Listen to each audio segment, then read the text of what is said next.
আল্লামা Jalaluddin Suyuti রহমাতুল্লাহ আলাইহি, Jalaluddin মুহল্লী রহমাতুল্লাহ আলাইহি দুইজন তাফসীর কারক মিলে একটা তাফসীর লিখেছেন, তাফসীরে জালালাইন শরীফ। আল্লামা ইমাম বাগবী রহমাতুল্লাহ আলাইহি এবং ইমাম আহমদ রাজা খানের লিখিত তাফসীর নুরুল ইরফানের মধ্যে আর আহমদ নঈমী রহমাতুল্লাহ আলাইহি একই ভাবে বলতেছেন, যেই মানুষটা ইত্তাকুল্লাহ আল্লাহকে ভয় করে, অন্তরের মধ্যে আল্লাহ তাআলার ভয় ধারণ করে, ওই মানুষের খাসিয়ত হবে 5টা। জবান বন্ধ নাই, জোরে বলেন ওই মানুষের খাসিয়ত হবে কয়টা? খাসিয়ত বুঝেন তো, খাসলত।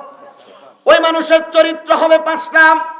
আমরা মনে করি আমাদের সমাজের মধ্যে যেই ব্যক্তি মারামারি করে না, কাটাকাটি করে না, গালাগালি করে না, ওই মানুষটা মনে হয় আমাদের সমাজের সবচেয়ে ভালো মানুষ।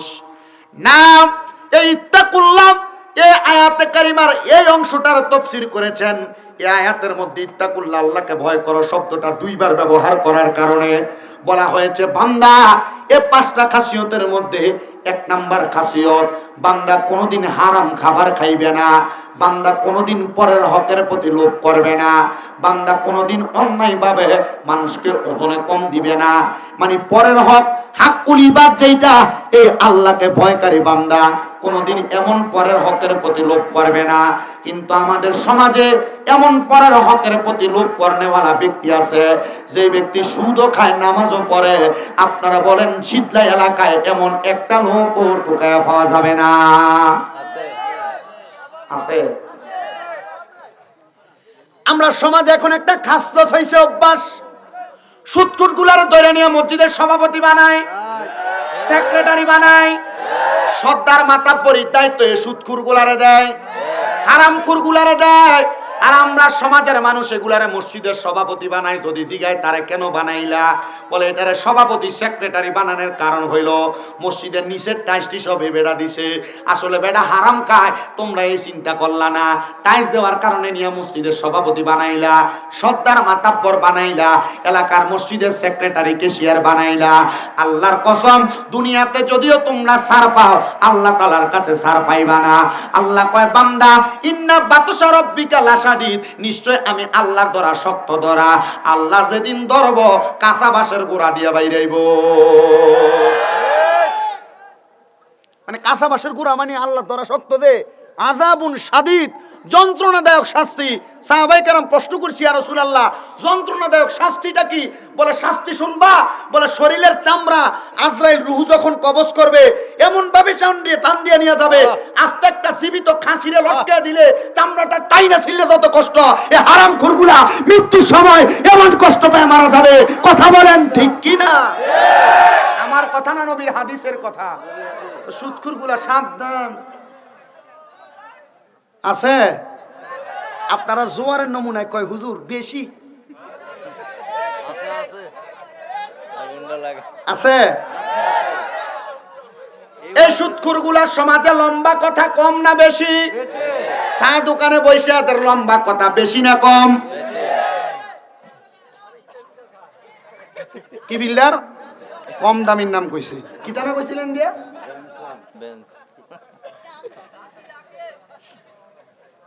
আমারও কইতেন দেন, আমরা ঠিকঠাকটা ঠিক মতো কইন। শুধু ইত্তাকুল্লাহ এই শব্দটার দ্বারা বয়ান করলে আল্লাহর রহমতে এলাকা হারাম করে একটা বাদ পড়তো না। শুধু ইত্তাকুল্লাহ একটা শব্দ, সরি 2টা শব্দ, দামাতার দিতেন না কি কি তৈব। বসেন, আপনারা মনোযোগ দেন। তাহলে 1 নাম্বার, ওই ব্যক্তিগুলা যারা হারাম খায়, ভাই মারা গেছে, ভাই বাতিদার জমি দখল করে খায়, এমন আছে না? এলাকার মধ্যে অভাব নাই, বিচার করে সমাজে তলোয়ানার নাম দিয়া মানুষের থেকে ঘুষ খাইয়া বিচার দেবে দিতুন না, তারা ঠগায়। এমন অনেক মানুষ আছে, আল্লাহর কসম।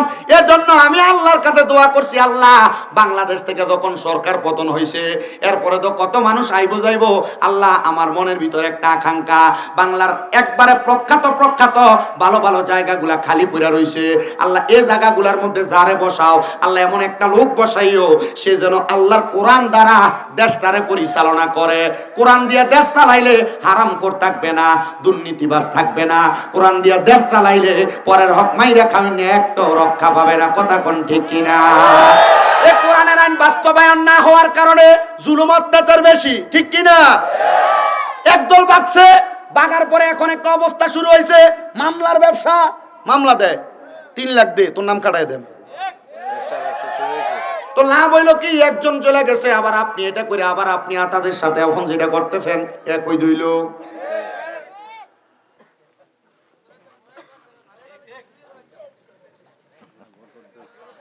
আপনাদের সবার কাছে আমার একটা আবদার বাবা, যেদিন থেকে শামীম রাজা ভোটার হইছে, আমি আমার জীবনে ভোট দিছি না, আমার দিতে দেয় নাই এমন না, আমি নিজেই দেই নাই। কারণ কি, আমি চিন্তা করলাম আমার এলাকার ভিতরে যারা সমাজ পরিচালনা করে, এলাকা পরিচালনা করে, মানে যারা নেতা, আমি যদি তার একটা ভোট দেই, সে যদি 20 কেজি চাউলের বদলে মানুষকে দেয় 15 কেজি 5 কেজি সাইডে রাখছে, এ 5 কেজি চুরি করার কারণে এই বেড়া যে গুনার ভাগিদার হইব, আল্লাহর কসম আমি তারে ভোটটা দেওয়ার কারণে এই গুনাহ আমার হইব। হ্যাঁ, আমি আল্লাহর কাছে দোয়া করছি, আল্লাহ এই দেশটা পরিচালনার জন্য তুমি কোরআনের আইন, তুমি তো জানো বান্দার অন্তরের খবর কত মানুষ মাজলুম অবস্থায় দেশে পড়ে রইছে, রিস্কার ড্রাইভাররা সমাজে চলতে গেলে, উঠতে গেলে, বসতে গেলে তারা বড় কষ্ট পায়। আল্লাহ আপনার কাছে আবদার, আমি বান্দার দোয়া কবুল করবেন কিনা জানি না, আল্লাহর কসম রে, আল্লাহর কাবা ঘরের গিলাপটা ধরছি যে বেশি দিন হয় না, মনে হয় 2 মাসের কাছাকাছি সময়, আল্লাহর কাবার গিলাপ ধরে কইছে, আল্লাহ কত মানুষ নির্যাতিত, কত মানুষ জুলুমের শিকার, বাংলা সংসদের মধ্যে কোরআনের আইনটা বাস্তবায়ন কইরা ওই জুলুম অত্যাচারী মানুষদেরকে তুমি হেফাজত করো, জোরে কোন আমিন। মুসলমান ইমানদারেরা, বলতেছিলাম তাদের কথা যারা জুলুম করে, অত্যাচার করে, দুর্নীতি করে, পরে হক মেরে খায়, সুদে টাকা খায়, হারাম টাকা খায়, ওজনে কম দিয়ে খায়, এমন লোক সমাজে একটাও নাই, আছে? এমন লোকের অভাব নাই। ও মুসলমান, আমি আপনাদের কাছে জানাইতে চাই, আল্লাহ তাআলা কয় বান্দা এই মানুষগুলো আমারে ভয় করে না, যদিও দেখে তারা নামাজ পড়ে, যদিও দেখো তারা রোজা রাখে, দেখবেন এই সুদখোর ঘুষখোরগুলা সাদা রঙের একটা পাতলা পাঞ্জাবি লাগায়, মসজিদে সবার শেষে যায় খুতবার আগে দিয়া, ইমামের সামনে যাওয়ার জন্য 10-15 জন ডেইয়া সামনে যায়, আছে না? ইমাম সাহেব ধমক দিলে স্যার কি নাই, ডাক দিলে স্যার কি নাই, আল্লাহর কাছে ফরিয়াদ। আল্লাহর নবী কয়, শোনো দুনিয়ার মানুষ, এমন যারা একজন মুসল্লির উপর দিয়ে সামনের দিকে যায়, তিরমিজি শরীফের হাদিস শরীফ আমি পড়েছিলাম, নবী আমার কয় এমন উপর দিয়ে যাওয়ার কারণে একটা মানুষ যদি জানতো এটার কারণে তার কত গুনাহ হয়, এই মানুষটা 40 বছর হইল সেখানে দাঁড়ায় থাকতো। আর আমরা তারা মাশাআল্লাহ দিয়ে একটা স্বভাব। এখন আবার সুদ আর হারামখোর যারা, এরা নিজেরা সুদ খায় না, না না না, আমরা কুদুর কইতাম না, এরা কইব হুজুর ওয়া যদি আমরা এলাকার লগে মিলে গেছে দক্ষিণ শীতলের লগে টিচার মানুষ, ওনারা তো জানে না স্যার, আমরা কিন্তু রাগ করি না, কারণ ওনারা যারা আছে মোটামুটি আমার থেকে বয়সে যেহেতু বড়, শিক্ষার দিক দিয়েও বড়, কিন্তু আল্লাহ তাআলা এই শক্তির কারণে আমার এক উস্তাদে কল দিছে, আব্বা একটা মাহফিলের ডেট, আমি কই হুজুর আমার তো মাহফিল আছে, তো হুজুর বাদ এসা কোনো রকম কইরা দেন যাইব, তবে 1.5 ঘন্টার বেশি 1 সেকেন্ডও না। হুজুর কয় আরে বেটা 1 মিনিটের লেগে তুই দূর আমার মা তোর ওয়াজ শুনে আমরা এলাকা তোর দিয়ে দোয়া করাইতাম। আমি হুজুর আমি দোয়া করতাম, আমি গুনাহগার, মক্কা মদিনা যাই আইসো তো, এখন দোয়া করলে তাড়াতাড়ি কবুল হইব, তাড়াতাড়ি রেখে দে মাহফিল। আমি কিছু ঠিক আছে হুজুর, আপনারা নিয়ত শেষে একটু দোয়া করবো, রাজি আছেন না ইনশাল্লাহ? কষ্ট হইব আপনারা? আমি নিয়ত করছি, আমার চুলডি নাই, একজন ঘরে যাইতে পারলা চিন্তা হুজুর চুলডি, আমি কইছি ভাই চুল রাখা যেমন সুন্নত, মক্কা মদিনা যায় হজ করে সাফা মারোয়া সাই করে বাইরে হইয়া চুলটা কামানো হইয়া ডাকটা সুন্নত। 10 দিন মক্কায় ছিলাম, আল্লাহর রহমতে আপনাদের দোয়ায় 10 দিনে 10 উমরা করছি। আমার সাথে লন্ডনের মঞ্চেস্টারে থাকে, আমাকে ছেলে ডাকছে, আমার এক বাবা সাইদ কবির সাহেব উনিও ছিল, এবং আমার মা ছিল, উনি কইছে তোমার শরীরে শক্তি আছে, তুমি করতেছো আলহামদুলিল্লাহ। কত মানুষকে দেখছি আমার সাথে, রিয়াদ থেকে দাম্মাম থেকে আসছে আমার সাথে উমরা করবে, উমরা করতে যখন ঢুকে দেখে আবার দিকে চাই চাই কান্দা দেয়, কথা বলতেছে কিন্তু চোখের পানি বায়া বায়া পড়ে। আমি জিগেলাম কান্দেন কা? কৌজুর আমনে কান্দেন কা? আমি যে কান্দি আমি নিজেও জানি না, চোখের পানি যে পড়ে নিজেও বুঝি না। তো জিগেলাম আপনি কান্না করার কারণ কি? হুজুর কান্না করি এই কাবা ঘরটার সামনে এলে কি লেগে চোখের পানি পড়ে। আরেকটা লগে আসিল মেজবা, তার জিগেলাম তুমি কান্দো কা? হুজুর আমার মা আমার আব্বা বড় কষ্ট করে ফাটাইছে, আমার মার আমার আব্বার দেওয়া একটা গলার চেইন বেচা দিছে, আমার আব্বার গাভীর দুধ দোহানুর গাভীরা বিক্রি করে দিছে, বাব্বা আমারে এয়ারপোর্টে নামাই দিয়ে গেছে, পুত্রে টাকা পয়সা লাগতো না, মক্কা মদিনার দেশে যেহেতু যাস টাকা কামাই করলে একদিন আমরা আব্বা আম্মারে মক্কা মদিনা আনিস। হুজুর মক্কার সামনে আসলে কান্দি কেন জানেন? বিদেশ আসার 3 মাসের মাথায় আব্বা মরে গেছে, 6 মাস 7 মাসের মাথায় আমার আম্মা মারা গেছে। হুজুর আমার ব্যাংকে এখন এমন টাকা, আমার মালিক উনি আমাকে মাসে একবারে বাংলাদেশের টাকায় 2.5 লক্ষ টাকা বেতন দেয়, কিন্তু হুজুর আমার টাকা খাওয়ার মানুষ নাই।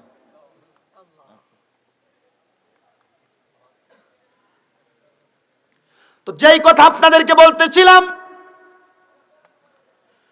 মূল ধারাবাহিকতা ওয়াজ বোঝার চেষ্টা করবেন আমার। এখন আর এলাকার মানুষটা নিজে সুদ খায় না, নিজে পরের হক দখল করে না, নিজে মানুষের সম্পদ হরণ করে না, নিজে সুদে টাকা লাগায় না, দোকানে বইসা দেখবেন লম্বা লম্বা কথা বলে। এবার যদি জিগায় কাকা একটু টাকা কিছু কি হাওলাত দেওয়ার ব্যবস্থা আসেনি? চাচা আমার তো কামাই রুজি নাই। আসলে লোকের কামাই রুজি নাই, কোনো কাজকর্ম করতে দেখবেন দেখেন না, দোকানে বইসা থাকে। চাচা দেখেন না আপনি চলেন কেমনে নাইলে? আরে তোর চাচির কাছে তার বইনে দিছিল কয়টা টাকা, মানুষের কাছে সাইল্লা দিবার লাগিয়া বাড়ি বাড়ি বেরিয়েতে বেরিয়েতে সুদের কারবার নাই সিদ্ধরাই। ওয়াজ কোয়ানে ফালানোর লেগে করতেছি, বুঝতেছেন তো আপনারা? এই মানুষগুলো আল্লাহরে ভয় করে না। এটা হলো 1 নাম্বার ইত্তাকুল্লাহ। তাহলে খাসিয়ত কয়টা? 5 খাসিয়ত। যারা আল্লাহরে ভয় করে তারা কোনোদিন পরের হকের প্রতি লোভ করবে না, হারাম খাবে না। নবী আমার বলতেছে 2 নাম্বার, তারা কোনোদিন আল্লাহর ইবাদত করতে দেরি করবে না। কার ইবাদত? মসজিদে 5 ওয়াক্ত হাইয়া আলাস সালাহ বলে ডাকা হয়, এ বান্দা নামাজের দিকে আসো 10 বার। হাইয়া আল ফালাহ বলে ডাকা হয়, বান্দা কল্যাণের দিকে আসো 10 বার। কিন্তু বান্দা তুমি যদি আল্লাহরে ভয় করতা তাহলে আল্লাহর ডাকে সাড়া দিতা, তুমি তো দাও না। তার মানে তুমি মুখে কইছো ভয় করো, কিন্তু অন্তরে ভয় করো না, ভয় করো না। এবার বলেন অন্তরে যদি কেউ ভয় করে ওই ব্যক্তি আল্লাহর ডাকে সাড়া দেয় কি দেয় না? 3 নাম্বার, দুনিয়াতে ওই ব্যক্তি কোনোদিন এতিমের সম্পদ হরণ করবে না। বাইরা মারা গেছে, বাতিজাগুলো আছে, কিন্তু জমিটা নির্দিষ্ট পরিমাণ বোঝাই দেয় না। মা বাবা মারা গেছে, মারা যাওয়ার পর বইনেরে যে পরিমাণ ভাগ করলে সম্পদ দেওয়ার দরকার এই সম্পদ বুঝিয়ে দেয় না। আছে না? কোনোদিন একদিন ডাক দিয়ে না 1.5-2 লাখ টাকা হাতে বুঝিয়ে দিয়ে কো বইন গো যে দূর আছে এটা লইয়া দেখে আছে কিনা?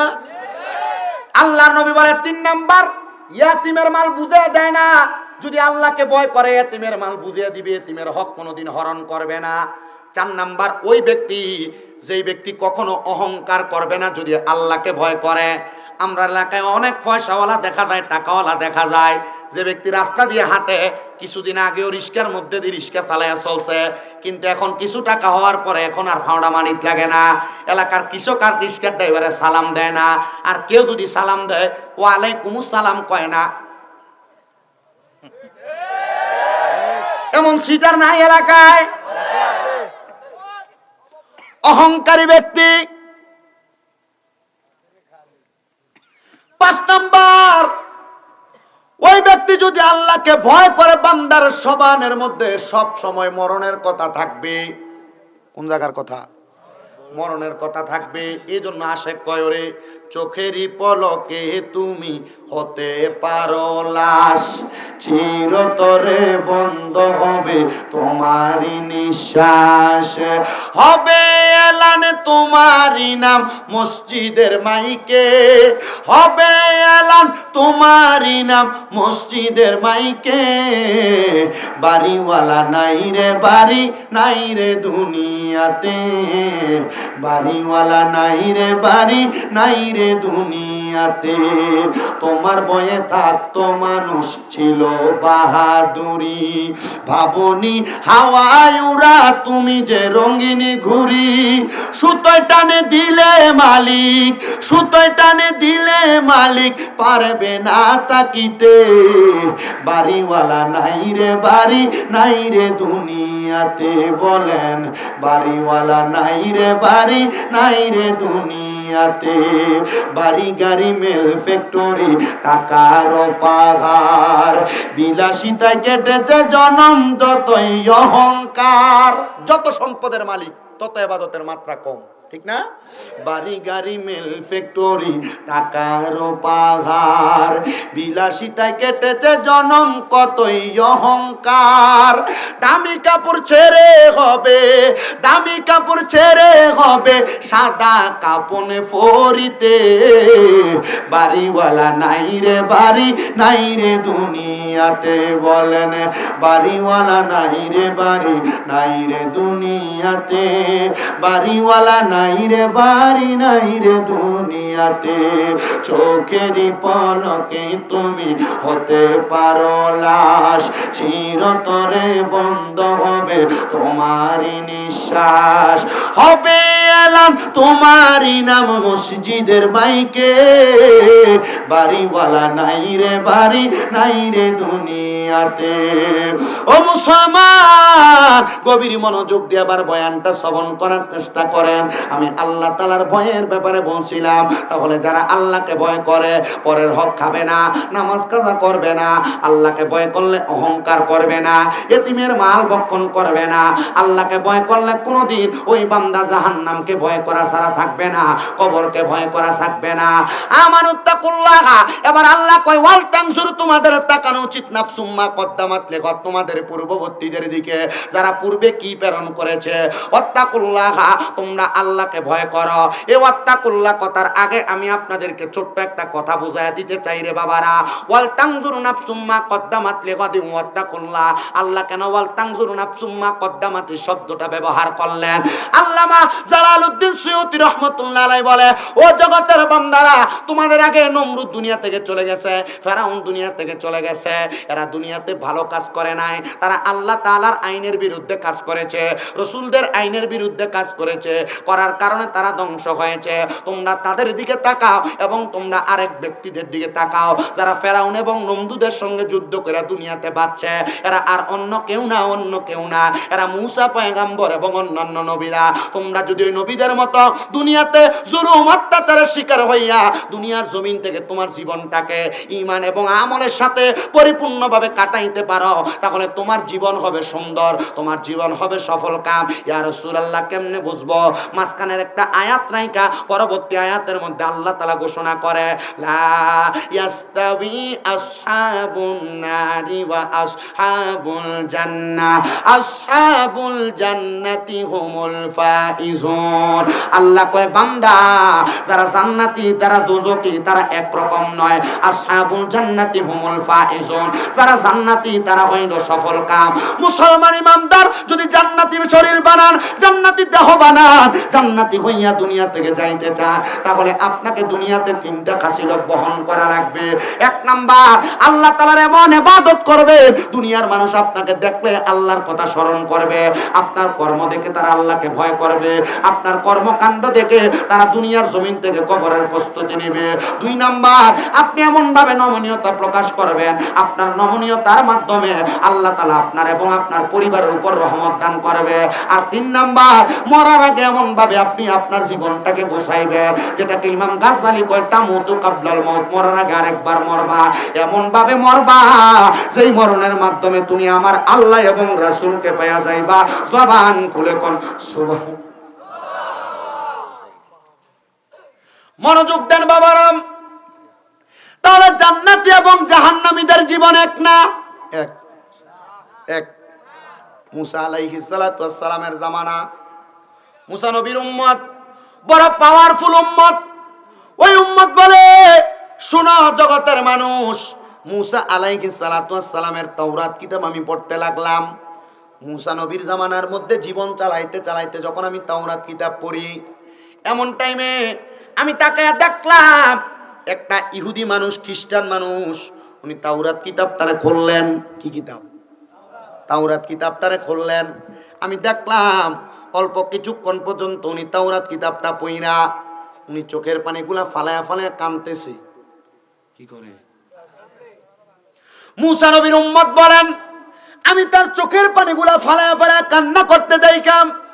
তার বললাম, এ বান্দা, খ্রিস্টান পাদ্রী, তোমার কাছে আমি জানতে চাই, কেন তুমি এমন করে করে কান্না করো? ডাক দিয়ে কয়, আমার কান্না করার কারণ আমি যদি তোমারে বলি তুমি বুঝতে পারবা না। মুসা নবীর উম্মত কয়, আমি বুঝতে পারবো না।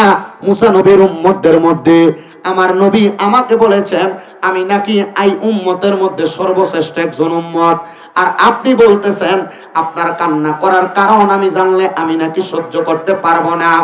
হে পাদ্রী, আপনি কেন কান্না করেন? আপনি আপনার কান্নার কারণটা আমারে বলেন না। এবার মুসা নবীর উম্মতের কাছে উনি বলতেছে, আমি তোমাকে বলতে পারবো না, যদি আমি বলি আমার খ্রিস্টান ধর্মটা দুলিশ্বাত হয়ে যাবে। এবার মুসা নবীর উম্মত ডাক দিয়ে বলে, আপনি আমাকে কারণ বলেন আর না বলেন, আপনার এই কান্না করার কারণ আমি আপনাকে বলবো। বলে কি কারণ? বলে আপনি 4টা কারণে কান্না করতেছেন। বলে 4টা কারণ।